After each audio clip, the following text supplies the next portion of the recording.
यदि तुमने दूसरे के धन की इच्छा की है तो तुम कर तो लोगे, लेकिन अपराध बन जाने से परमेश्वर की व्यवस्थाओं में स्वतंत्रताओं से आप कट जाएंगे और आप दारुण दुख रूपी परतंत्रताओं से जुड़ जाएंगे।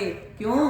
क्योंकि तुमने वेद के अनुसार आचरण नहीं किया। पदार्थों का लेन देन परमात्मा ने वेदों में यज्ञ के माध्यम से रखा है। यज्ञ करने से, यज्ञ देने से, यज्ञ के माध्यम से पदार्थ सुशोभित होते हैं, पदार्थों का संगतिकरण बढ़ जाता है, पदार्थों की उपज बढ़ जाती है, उसका गुण धर्म बदल जाता है, बढ़ जाता है, और वह कई कई मनुष्यों के लिए जो है संस्कार का केंद्र बन जाता है, संस्कारित हो जाता है। तेन तक्तेन भुंजता, इसलिए हमें संसार में त्याग पूर्वक उपयोग करना चाहिए। अब त्याग पूर्वक करने से क्या होगा? ब्रह्म, जो ब्रह्म है, परमात्मा है, वह हमसे नहीं छूटेगा। कुर्वण्यवेह कर्माणि जिजे विशेषत गुण समाह एवं त्वयि नान्यथेतो अस्ति न कर्म लिप्यते नरे। कि ए मनुष्य, तू उत्तम कर्म ही करता हुआ, कौन से कर्म?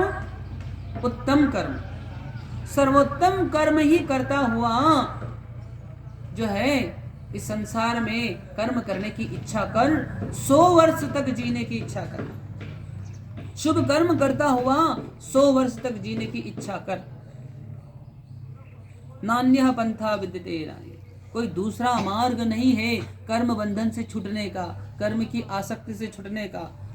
नहीं तो कर्माशय में होने से, कर्म की आसक्ति में होने से मनुष्य कर्म के वशीभूत होकर के उन कर्मों को पुनः पुनः करता है जिनका उसने बार बार दुख भोग लिया है।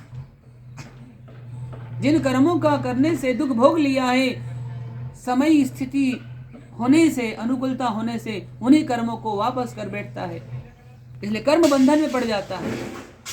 परंतु यदि हम 100 वर्ष तक जीने की इच्छा करें और वो भी शुभ कर्म करते हुए, तो फिर हमारे को क्या होगा?